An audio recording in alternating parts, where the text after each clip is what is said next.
সন্তানটা দুনিয়াতে আসলো, তারপরে যখন আস্তে আস্তে বড় হইতে লাগলো, এই ছেলেটাকে যখন তার মা তারপর বছর বয়সে মক্তবের মধ্যে পাঠাইল, মক্তবে গেল, যায় যখন বলে বিসমিল্লাহির রহমানির রহিম শুরু করছি, পরম করুণাময়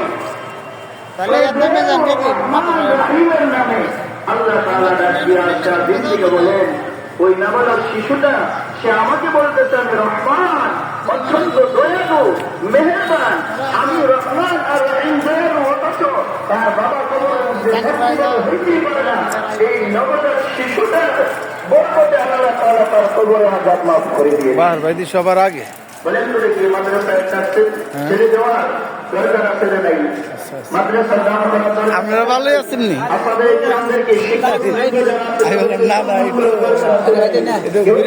নামাজ পড়বো আপনার যাইতাম না এদিকে আল্লাহ নবী বলেন সম্মান করা মানে নবীকে সম্মান করা। সুবহানাল্লাহ। এবং না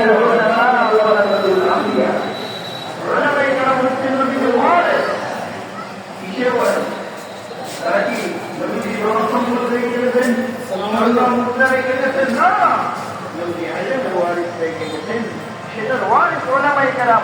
এজন্য উলামায়ে কেরামদের সাথে আমরা সুন্দর আচরণ করব ইনশাআল্লাহ তাআলা। আল্লাহ তাআলা আমাদের সবাইকে তৌফিক দান করুন। সবাই বলে আমিন।